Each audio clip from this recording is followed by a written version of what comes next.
मित्रों, राधे राधे। मित्रों, श्रीमद् भगवद गीता वह ग्रंथ है जिसका उपदेश भगवान श्री कृष्ण ने अर्जुन को कुरुक्षेत्र में महाभारत के युद्ध के दौरान दिया था। इस पवित्र ग्रंथ में श्री भगवान के मुखारविंद से निकली हुई बातें लिखी हैं।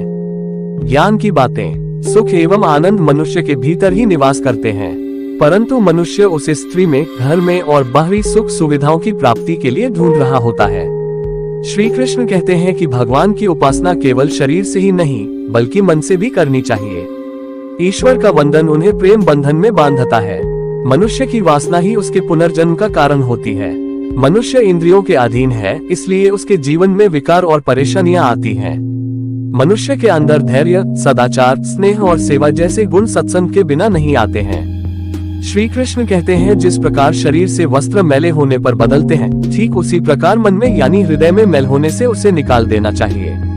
जवानी में जिसने ज्यादा पाप किए हैं उसे बुढ़ापे में नींद नहीं आती है, उसे वह पश्चाताप में बिताना पड़ता है। भगवान ने जिसे संपत्ति दी है उसे गाय को रखकर सेवा करनी चाहिए, इससे भगवान प्रसन्न होते हैं। जुआ, मदिरापान, परस्त्री गमन, अनैतिक संबंध, हिंसा, असत्य, मद, आसक्ति और निर्दयता, इन सब में कलयुग का वास है। इसलिए इसका और एक नाम है घोर कलयुग। अधिकारी शिष्य को यानी जो ज्ञान प्राप्त करने में परिश्रम करते हैं उसे सद्गुरु, अच्छा गुरु अवश्य मिलता है।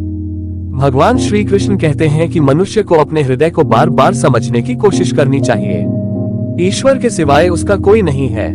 साथ ही यह विचार करना चाहिए कि इस ब्रह्मांड में भगवान के अलावा कोई उसका साथ नहीं देगा। भोग में क्षणिक क्षण भर के लिए सुख प्राप्त होता है, साथ ही त्याग में स्थायी आनंद होता है। श्री कृष्ण कहते हैं कि सत्संग ईश्वर की कृपा से मिलता है, परंतु कुसंगति में पड़ना मनुष्य के अपने ही विचारों के कारण होता है। लोभ और मोह माया, किसी से अधिक लगाव पाप के माता पिता कहे जाते हैं। साथ ही लोभ पाप का बाप ही है। श्री कृष्ण कहते हैं कि स्त्री का धर्म है कि रोज तुलसी और पार्वती का पूजन करे, इससे उनकी सुख समृद्धि हमेशा बनी रहती है। मनुष्य को अपने मन और बुद्धि पर हमेशा विश्वास नहीं करना चाहिए, क्योंकि ये बार बार मनुष्य को दगा देते हैं।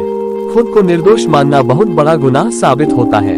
पति पत्नी पवित्र रिश्ता बनाए रखने से भगवान पुत्र के रूप में उनके घर आने की इच्छा रखते हैं।